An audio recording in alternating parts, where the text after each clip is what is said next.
la integridad y la lucha contra la corrupción fue reconocida del trabajo que hace quien va a ser ahora la sucesora de Miriam Germán Brito, Procuradora General de la República, quien ya una vez juramentado por el Consejo Nacional de la Magistratura va a asumir el cargo.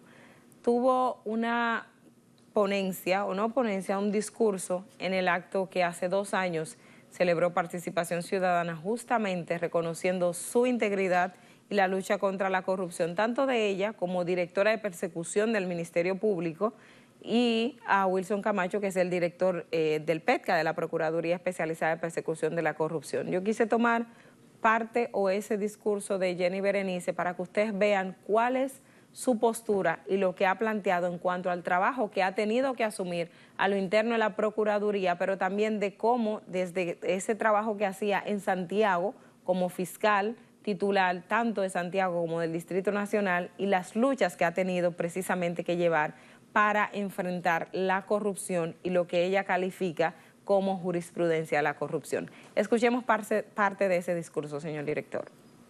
Como ciudadana y servidora pública no encuentro una fecha más oportuna ni un espacio más idóneo para compartirles algunas reflexiones del sector justicia relativa al pasado, presente y futuro de la lucha anticorrupción en República Dominicana. La corrupción en nuestro país no es nueva, eso lo sabemos todos. A pesar de que en las mediciones de cada año quedábamos en los peores lugares de los países con más corrupción, en la agenda de la dirigencia política el tema siempre estaba ausente o solo era utilizado con fines exclusivamente políticos. Esa es una realidad innegable. Las oficinas de los fiscales no se caracterizaban precisamente por tener como prioridad las investigaciones de corrupción. Ver un caso de corrupción en los roles de los tribunales era una especie de elefante blanco. Y cuando solían ser llevados en alguna excepción, por lo general, los imputados terminaban beneficiados con la jurisprudencia de la corrupción. Frase que acuñé a partir de la realidad que viví en el 2005, en ocasión del caso conocido como Educación, y no me refiero a la investigación que tenemos en la actualidad en curso. Reitero, un caso del 2005 que conocí entonces siendo fiscal adjunta en Santiago, pero volví a vivir esa misma experiencia en el 2010 con el caso de aduanas y en el 2014 con el exministro de Obras Públicas, en el que el imputado terminó con un archivo y la fiscal terminó siendo acusada. En todos estos casos hice una búsqueda de la jurisprudencia y el resultado fue decepcionante.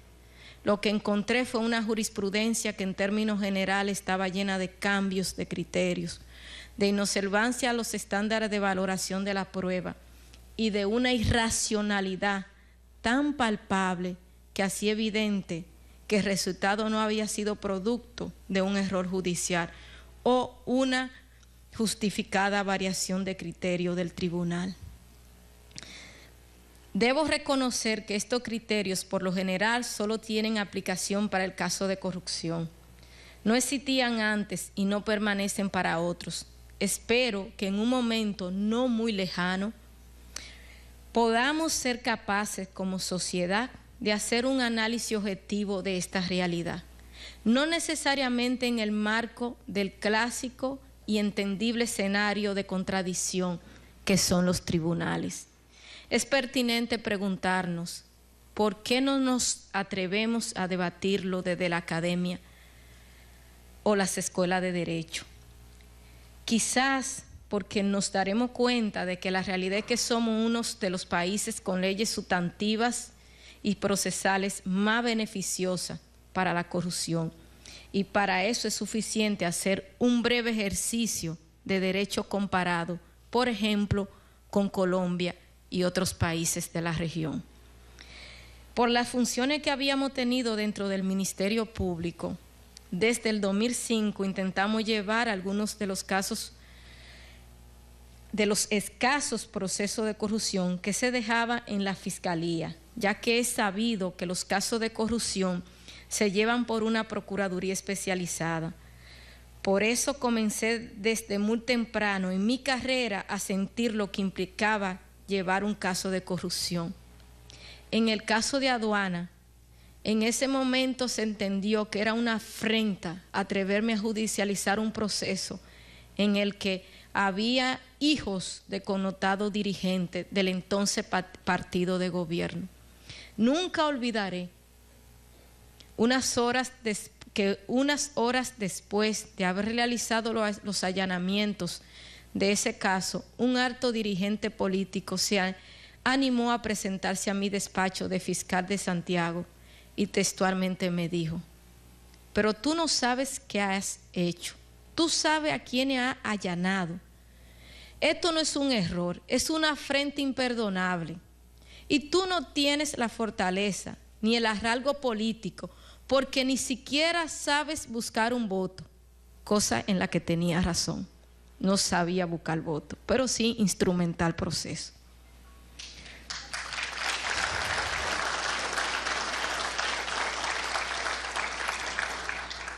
Y me dijo: pero si no solicitas medida, quizá yo pueda evitar que el partido no te la cobre.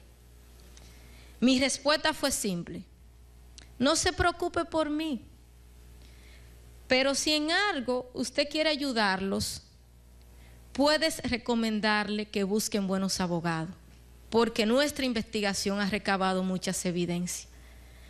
Como sabía el nivel de presión que tenía el caso, opté por subir con mi equipo a la audiencia para el conocimiento de la medida de coerción, en la que pedimos 18 meses de prisión preventiva y complejidad, la cual fue otorgada por el tribunal al entender la calidad de la investigación que habíamos realizado. Esa conducta de convertir al fiscal en objetivo de los poderosos intereses que muchas veces afectan una investigación de corrupción, hoy día sigue vigente, pero con mucho más poder y recursos que lo que se tenían en el 2010. Eso es algo que este equipo, bajo la dirección de la Procuradora General Miriam Germán Brito, a quien reconocemos y agradecemos estar al frente de nuestra institución, tiene más que claro. Como dijo Gandhi, no vamos a disculparnos por hacer lo correcto. Para el 16 de agosto del 2020, la PEC era un equipo de apenas 6 fiscales, sin recursos y con las manos atadas para investigar la corrupción. Una realidad que no era novedosa, pero que había indudablemente se había impactado por el hecho de que la corrupción había penetrado al Ministerio Público hasta sus más altas instancias, en un vergonzoso entramado corrupto en el que desde adentro se persiguió a los fiscales que no accedieron a ser parte de ese esquema. La corrupción desde el Ministerio Público nos laceró y dañó mucho, pero la hemos reconocido, perseguido penalmente y judicializado conforme a lo que establece el Estado de Derecho. Y se sigue investigando, a diferencia de otros que prefieren ocultarla bajo el cliché de que cada cuestionamiento es populismo penal. Pero tenemos claro que no es populismo penal, es corrupción, y la obligación es detenerla y tomar la medida del lugar. Lo otro es complicidad por omisión. El que no quiera que lo cuestione ni rendir cuentas no puede ser servidor público. Recientemente cuestionamos a un procesado y le preguntábamos por qué accedió a pagar soborno y por qué no había denunciado la extorsión. Y esta persona respondió: ¿a quién usted quería que le denunciáramos que nos estaban extorsionando y exigiendo un pago de soborno, si lo estaba haciendo el propio Procurador General de la República? Esto pone de manifiesto que, si bien es cierto, todas las manifestaciones de corrupción son terribles para cualquier país, la que viene de la administración de justicia tiene un impacto devastador para toda la sociedad. Cuando el que está llamado a hacer cumplir la ley usa su poder para violarla, en su ejercicio lacera profundamente el objetivo de la justicia. En la lucha actuar contra la corrupción debemos reconocer que el Poder Ejecutivo nunca ha intervenido en nuestro trabajo y que de hecho se han establecido recursos especiales al Ministerio Público para fortalecer la lucha anticorrupción. Eso no lo agradecemos porque es su obligación. Ahí Jenny describe lo que ella ha calificado como la jurisprudencia de la corrupción, pero sigue hablando en esa ponencia de la necesidad que han tenido como Ministerio Público de sobreprobar los casos, y yo creo que es otro elemento que debemos compartir con ustedes en el siguiente video.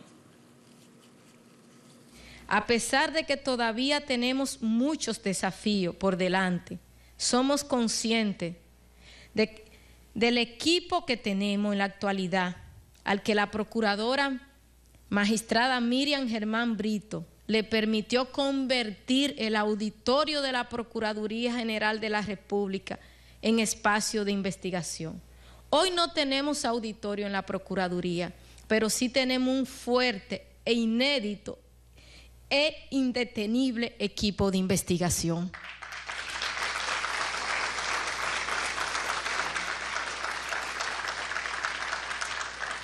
La forma en que nos hemos trazado estas investigaciones partiendo de la realidad de que en República Dominicana, como decía mi compañero Wilson Camacho, en los casos de corrupción debemos sobreprobar las imputaciones, algo que, sumado al hecho de que cada caso implica interrogar a cientos de personas, analizar miles de perfiles, rastreo financiero y societario de cientos de compañías. Esa es la razón por la que muchas veces nos tomamos un tiempo que algunos consideran excesivo, pero los casos están listos cuando lo están. Lo que sí ustedes pueden tener la seguridad es que el Ministerio Público no ha parado una sola investigación, ni lo hará.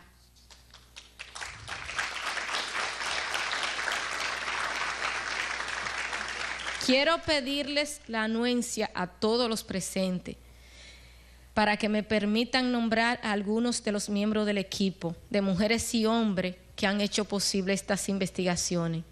Aunque las enunciaciones siempre suelen ser injustas: Mirna, Rosa Alba, Aurelio, Rosa Isabel, Jonevi, José Miguel, Wagner, Arolyn, Elvira, Endinson, Jonathan, Ernesto, Alexi, Marinet, Elizabeth, Jensi, Andrés, Luisa, Yudelka, Emmanuel, Wendy, Miguel, Carlos, Eduardo, Héctor, Elaine, Sureli, Miguel Ramos, Joanna, Miguel Cruceis, Melvin, Pedro, María Solivares, Dimersi, y con ellos a todos los miembros del equipo.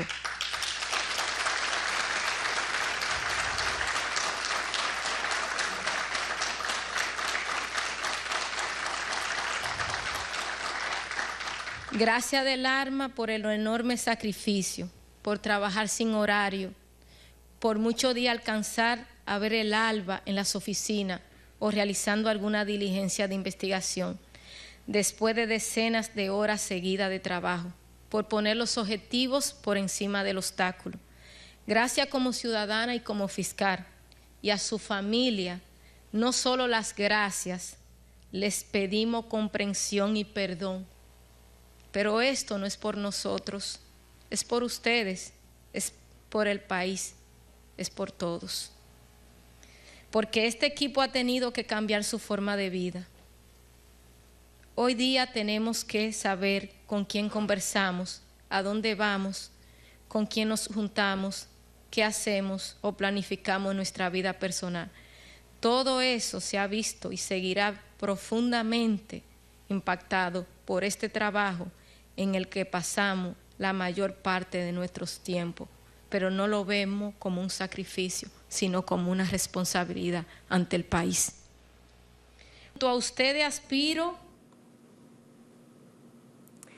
Ahí Jenny, en un discurso que tiene varios minutos, que ojalá puedan buscarlo, está en la página de Participación Ciudadana, pero ella finalizaba diciendo básicamente uno de los que dice Sabina, que ser valiente no salga tan caro y que ser cobarde no valga la pena. Yo creo que eso es fundamental y ahora representa lo que tendrá a su cargo en la Procuraduría General de la República, junto con ese equipo ampliado y con otros, porque si algo ha caracterizado a Jenny Berenice Reynoso es en las fiscalías donde ha dirigido y los departamentos que ha tenido a su cargo, es asumir los casos complejos, criminalidad organizada, desde casos que tienen que ver con redes de narcotráfico, lavado de activos, hasta casos tan complejos como el tema bancario. Recuerden el caso Peravia, el Banco Peravia, que fue uno de los expedientes más grandes que llevó la Fiscalía del Distrito, que fue necesario incluso conocer los procesos a través de aparatos digitales, porque era tan grande el volumen que los tribunales no iban a poder procesar en términos de papeles. Así que este es el nuevo reto que tiene Jenny Berenice, esa es Jenny Berenice Reynoso, quien a partir de la juramentación que haga el Consejo Nacional de la Magistratura sucederá a Miriam Germán Brito como Procuradora General de la República. Con esto nos vamos por el día de hoy, agradeciéndoles infinitamente la fidelidad de su sintonía e invitándoles a que nos acompañen en la próxima entrega de La Cosa Como Es.